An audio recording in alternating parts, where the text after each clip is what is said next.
Hey, hey, hey, y'all! It is not the third Thursday of the month, but it is summer and life is crazy, and sometimes you just gotta roll with it. So, tonight I am super duper excited that we are going to welcome author K Leah with us to talk about her novel, A Half Made Whole. If you haven't read it, you need to go get it.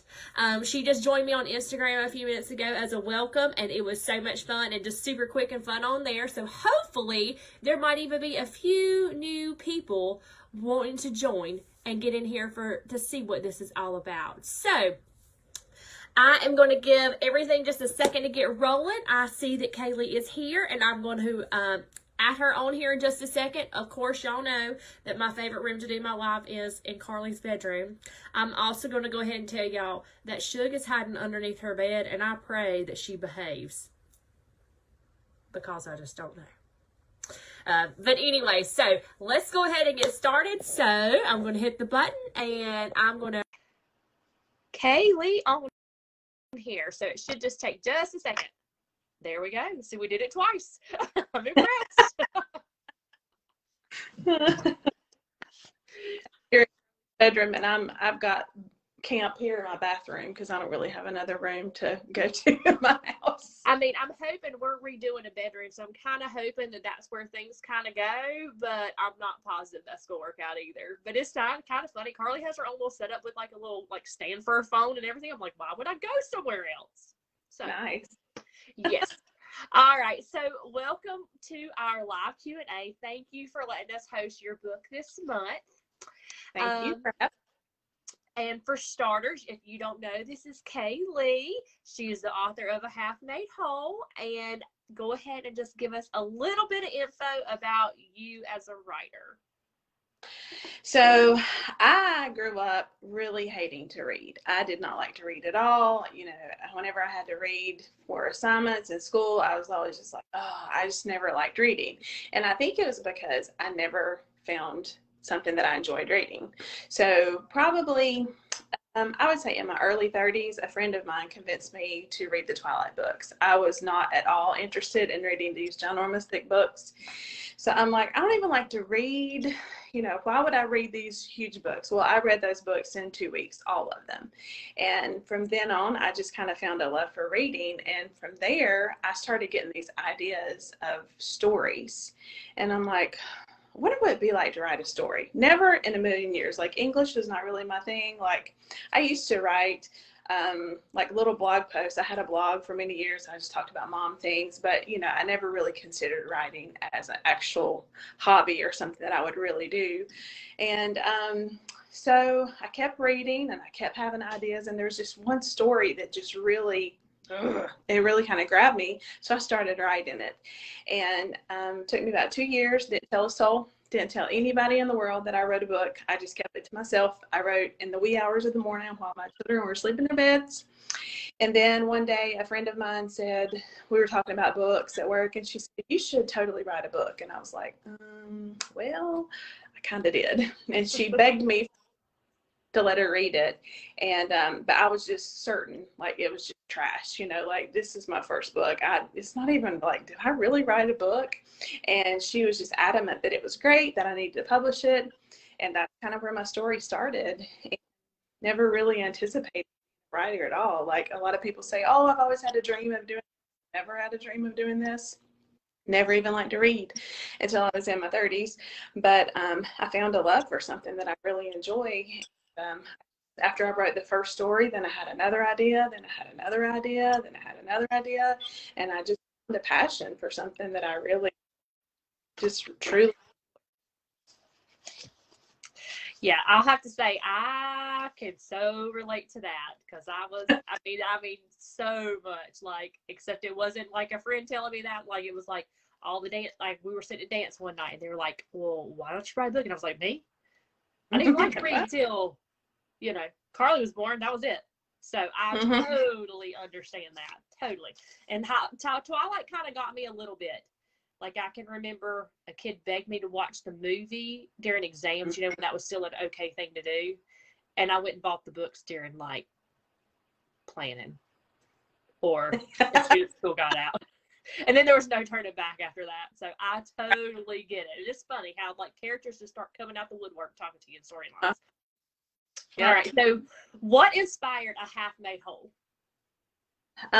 So actually A Half Made Whole is my second book. My first story just kind of was an idea that I had kind of rumbling around my head. But after I wrote that first one, that's when everything started coming out. And so A Half Made Whole is actually based on loosely on real life people.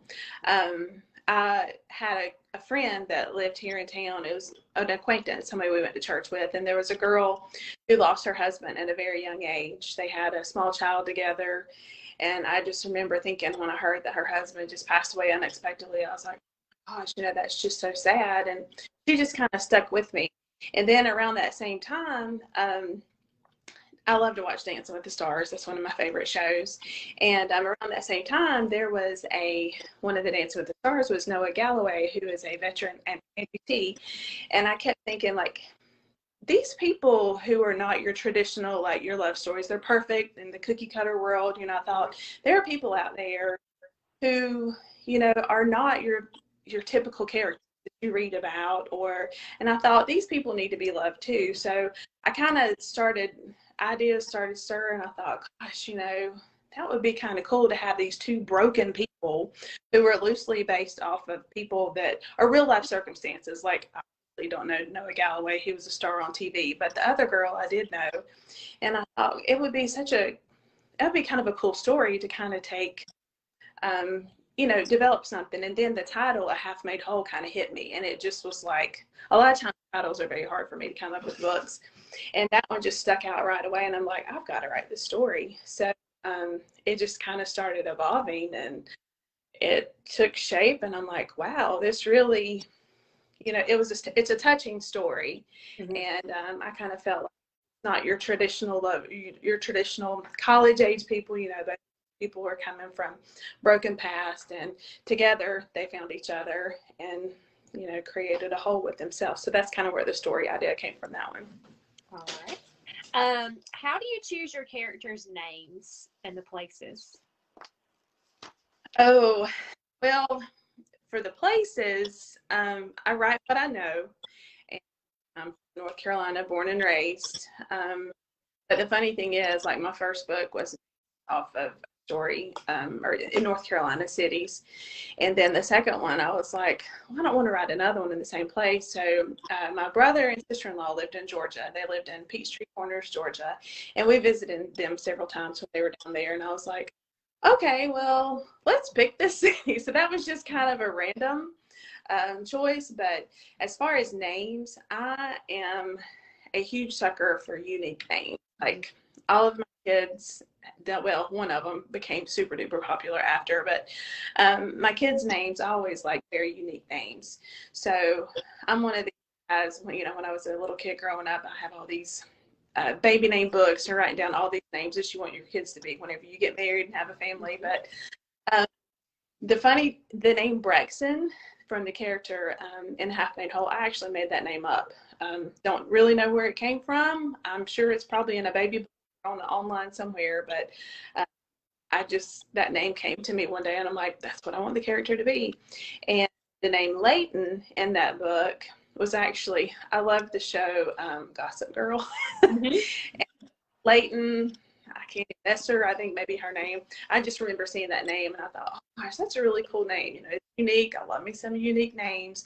And really a lot of the names in all of my books are not your traditional, Jane, Jennifer, John. It's going to be some type of unique name. And eventually I'll probably run out of them, but I've got a pretty good list so far. And if not, there's always Google.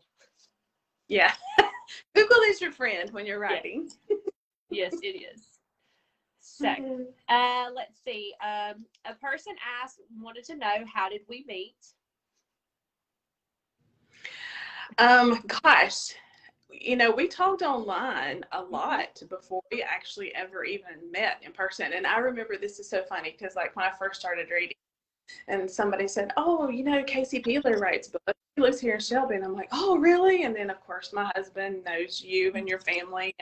Carly with golf and stuff. And I was like, but I'd never really met you. Like, I knew who you were, but I remember seeing you in Ingalls one I time. know. Because I've seen you online. I remember being in the grocery store and be like, hey, and then I'm like, crap, you don't even know who I am. Like, I just waved at Casey. Like, it was one of those things. Like, I did, and I was like, I met her in Ingalls. I really like didn't Facebook meet her until I saw her in Ingalls. That was so funny because I remember leaving thinking, oh my gosh, I just feel like an idiot. You know, I'm sitting here waving at her like I know who she is, but she probably don't even have a clue who I was. And then we just started talking from there and seeing each other kind of out and about. And yeah, it was one of those, when you live in a small town, you kind of tend to know everybody. And we live in the same part of a small town, so Yes. running into often out and out. So, and let's see.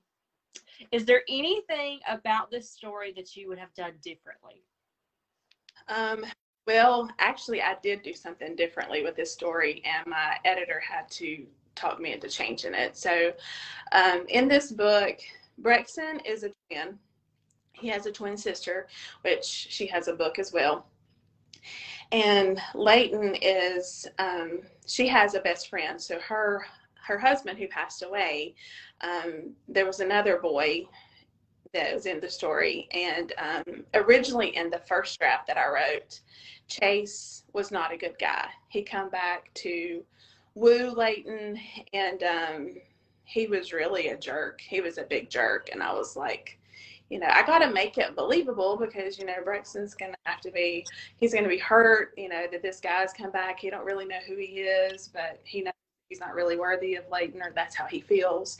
So Chase comes back, and Leighton just kind of resorts to, oh, well, you know, I'm not going to have anybody else. Chase is willing, but he's really a jerk. Like, he makes fun of Brexton and his, you know, limitations, and he doesn't like Cameron, you know, the little kid aspect of it. Like, he's just kind of like, ooh, with her. And we sat down one night. She's like, I need to talk to you.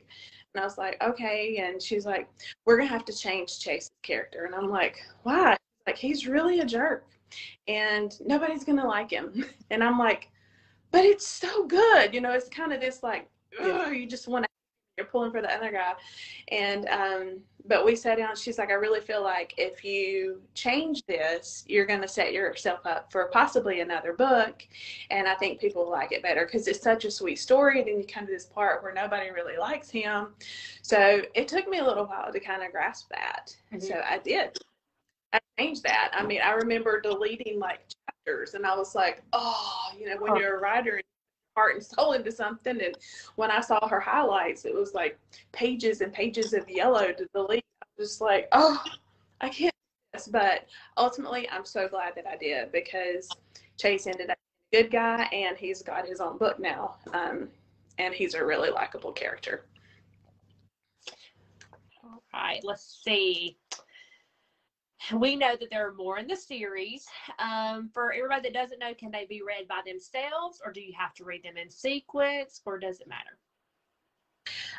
So they are standalones, but I always tell people you don't have to read them in order, but if you read them in order, the characters are going to make more sense. So I got my books, my trusty little books here. So originally, Hole was the first book, and that it wasn't going to be a series at all. So I was like, oh, just this book, we're done. And then, no, well, of course, the twin sister has to have a story. But so I wrote them in order. This book, Half Made Whole was book 1. When I Found You is book 2. And then this book came out. Technically, though, the prequel novella, which you can actually get for free if you subscribe to my newsletter, it's an ebook. But this book, if you read it first, it's kind of the backstory, what happens before A Half Made Whole. And then if you read A Half Made Whole, the next story is Chase and Kate's story, which is When I Found You. And then the last book that came out is One She Never Expected. And this is the sister, this one. So you don't have to. I mean, I've got lots of people who have not read them in order and said, you know, oh, you could pick up, you know, I tell enough about the characters to kind of know what's going on, but it does make more sense if you read them in order. Mm-hmm. Absolutely. So what can we expect from you in the future? I have a lot of ideas. and not a lot of time. I work a full-time job, so me in multiple books a year is super duper hard. But I am working on the next stories in the series. So this last book, What She Never Expected, there's a character in here, Elle, and she's getting her book. So that's what I'm working on now. I was hoping for a summer release. That's probably not going to happen. If I can get it released before the end of the year, that's my goal. But as we all know, most of us authors know, characters can change your story in the middle of your story. So that's kind of what's happened with that one. So it's pushed me back just a little bit. But if I can, hopefully I'll be able to release that one by the end of the year. And then that will complete the series for the Finding Home series. And then I've got 2 other stories that I've already started, which they're standalone stories right now, but end up becoming another series. One thing that I've realized in the sweet romance, clean romance world is people like series. And I like reading series. So before I'm not writing any book series, I'm just gonna, put a standalone novel. And I do have one, but I've found just the connection with the characters in the series is just great. I really enjoy that. So this series is almost done, and then I'm gonna be starting a brand new one. That's awesome. Awesome. I get the whole time thing. Like, life is crazy, but it's fun when you sit down, even if it's just for like an hour or something, and just able to write out the words and all that good stuff. So that's all the questions that I have currently. Is there anything else you want to add? Make sure you tell us where we can find you and all that good stuff. So all of my books are available on Amazon. They're all, except for the novella, all of them are also available in Kindle Unlimited. So you can find any of the books there. And don't forget, you can get a free book, the free prequel novella, Where the Heart Is, this book. You can get it free if you sign up for my newsletter. I'll put my links. I'll share my links. You can get all my links from my website, K Leah Books. .wordpress.com, and I'm mostly active on all social media, but I'm mostly active on Instagram. That's kind of my preferred platform, but I always encourage people just to find me there and follow along. I'm usually on Facebook, sometimes on Twitter. I have Pinterest, all the platforms where all the people are. My day job is social media, so I feel like social media is pretty much my life. But yeah, you can find me on pretty much all the social media. And I'm K Leah Books on pretty much everything that I'm on, but we'll share the links for that. And yeah, this has been great. I've really enjoyed this. I love connecting with readers and meeting new people. And it's been great having a local author here right down the road to connect with. Really enjoyed, like, we started this we did my books for a couple months, and then we started inviting other people, and so it's just been fun. Like, I really feel like it's a way that I can serve my author community too, as well as like helping readers find new people that they don't know about. I've got some pretty big ideas for something coming down the pike soon, so I'll share that with you too. But thank you so much for being here with us tonight, and we really appreciate it. You're welcome. I enjoyed it very much. Thank you for having me. All right, y'all. Until next time, love and mason jars. See y'all later.